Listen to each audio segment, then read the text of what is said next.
What's going on, you lot? Welcome back to another tutorial. It's been a while since I sat down and actually gave you some hints and tips, but thought it was time to talk about a program that I use almost daily. We're talking Lightroom Classic. There's so many features inside of this app that I don't think half the people that actually use it take full advantage of. And I wasn't when I first started using it, but I am now. So today's video is 8 tips inside of Lightroom that you probably didn't know about, but now you're going to. Why 8? Because 10's a cliche. I actually couldn't think of 10.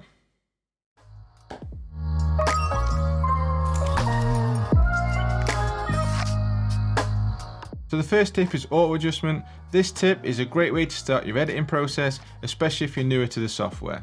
What you're going to do is go over to your exposure slider. A little bit above that is the word tone, and a bit to the right of that is the word auto. You're going to click auto, and what's going to happen now is Adobe Sensei is going to calculate from your photo what it thinks is a good edit, a good base, or a good starting point. In this photo, you can see that it brought up the exposure, added a little bit of contrast, dropped the highlights, lifted the shadows, added some whites and dropped the blacks a little bit, added some vibrance and a touch of saturation. By no means is this the final edit. This is just a starting point where you can base your edit around and gives you something to work off. So tip number 1 is auto adjustments.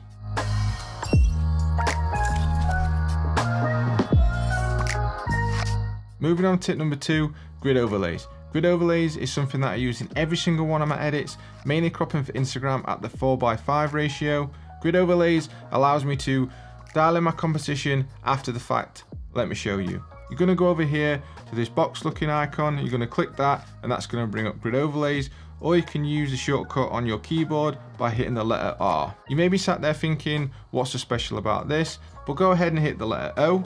And this is going to cycle through the different grid overlays that are available in Lightroom. I mainly use this one with the dimensions because it gives me a rough representation of what a 4:5 crop ratio will look like on my photo. Another tip while we're inside grid overlays, say if you've got a landscape photo just like this one that you want to post to Instagram, go ahead and select 4:5.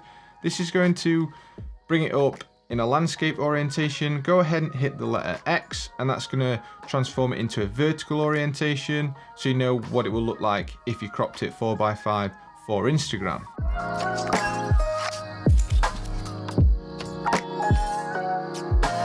Moving on to tip number 3. Tip number 3 I'm calling lights out. Go ahead and hit that letter L on your keyboard. This is going to isolate your photo, removing some of the distractions by dimming the background. Go ahead and hit that letter L again. This is going to completely black out the background so you're totally immersed by your photo. Sit back, take a look at your photo, see what you need to change, or simply sit back and admire the banger you've just created. This is something that I've only just started using myself. Normally I'd hit the letter F and go full screen, but sometimes when I've got a heavy edit on a photo, the render times are quite slow. Using lights out is such a faster method to remove those distractions surrounding your photo. If you want to lessen the effects of the lights out feature, go into preferences. Under the interface tab, you'll find lights out and you can change the settings.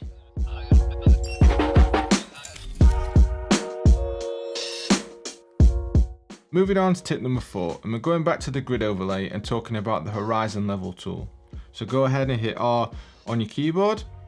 You've probably used the auto level tool or slid this slider from left to right, or gone over to your photo and rocked it left and right to try and find that perfect level horizon.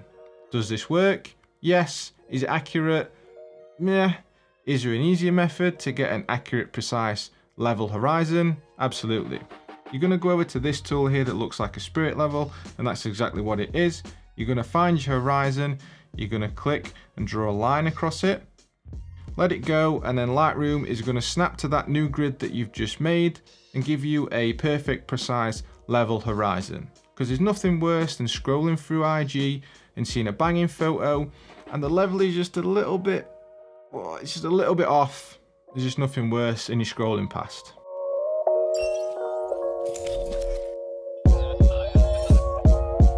Moving on to tip number 5. Tip number 5 is something that I use all the time, and that is before and after. It's a super simple tip, but a lot of you may not be aware of the shortcut. Once you've finished your edit, you can actually go down to the comparison viewer, and that is this letter Y down here, and see your photos side by side. but that takes far too long. You're moving your mouse, you're clicking, yada yada yada. We ain't got time for that. So what you're gonna do is hit the # key on your keyboard, and that's gonna flip between the before and after, so you can decide if you've taken an edit too far or if you're happy with an edit. Super easy, super quick. That's before and after.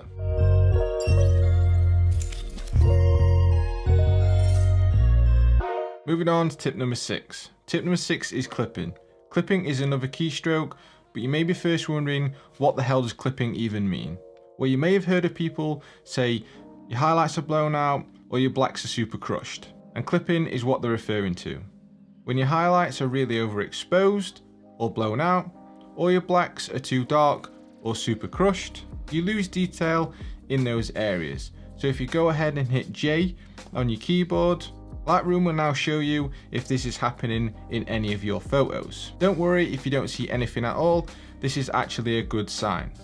We'll go ahead and start cranking the exposure slider now, and you start to see all this red appear, and this is actually Lightroom telling you that you are clipping in all those areas. This is a great tool because as much as we like to believe our eyes don't lie to us, they certainly can do, because they can't actually quite differentiate between what is slightly blown out to what's actually the correct exposure. And this is where we need a software tool to help us do that. It also works the same way, so if your blacks are underexposed, I'll bring the exposure slider all the way down now, and this will give us a blue outlay indicating that our shadows are far too crushed and we're losing the detail there. So next time you're looking at your photo thinking is everything okay, don't just rely on your peepers, hit that letter J, let science, technology and wizardry tell if you're clipping anywhere in your photo.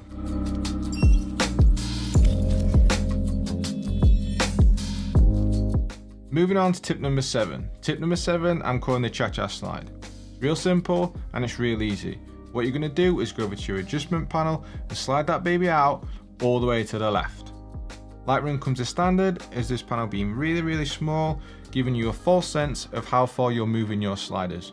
Drag it out, now we're gonna get a more accurate representation on how far you're moving your sliders. And yes, I'm putting this tip in an actual video because it is super helpful. Cha-cha now, y'all. One hop. Turn it up. Moving on to our last tip, tip number 8. Tip number 8, organize, organize, organize. My last and final tip is all about organization, because you can quickly lose track of all your footage, the bad shots, the good shots, the selects for clients, and the ones you just want to use for whatever. Lightroom has a few different ways for you to stay on top of your footage. Firstly, this is what I like to do. After inputting all the photos that I like, instead of leaving them here in the previous import catalog, I like to create a quick selection. I go through my photos and hit B on the keyboard, and this will add them to the quick collection. So all the photos that I'm editing at that time will all go together inside a quick collection catalog. Once inside this catalog, you now can go one step further and go ahead and rate these photos. So say if you really like a photo, you're going to hit 5. And if you're not too sure on a photo, you may be going to give it like a 3. And if you really don't like a photo, you're either going to hit B to deselect it from the quick collection, or what is even more fun, and this is what I personally like doing, is you select that photo and you aggressively hit that delete button to get that photo out of your site. A quick add-on to this, when you're importing your photos, instead of importing them all and sorting them in your catalog, import the ones you like by selecting them using the letter P on your keyboard. And if you don't really like it anymore and you want to get rid of it and not include it in your import, use the letter U to unpick it from the import. This just doesn't work on the import. You can use the letters P and U to pick and unpick photos inside your catalog. For example, you can hit P and it'll flag it as a pick, hit U and it will remove it as a pick. This is good if you're working with a client. You can get them to flag or pick all the photos that they like, and then you can go ahead and rate all the photos that you like, compare those photos, and this will save you a hell of a lot of time. When it comes to editing, you'll be far more precise and efficient, and you won't confuse all your files and waste time editing photos that your client doesn't want. That is organize, organize, organize. That is the 8th and final tip of this video. I hope you enjoyed it. I hope you got something from it. If you did, please go ahead and hit that like button for me. And if you're not already, please go ahead and support this channel by hitting that subscribe button as well. And I'll see you lot in the next one.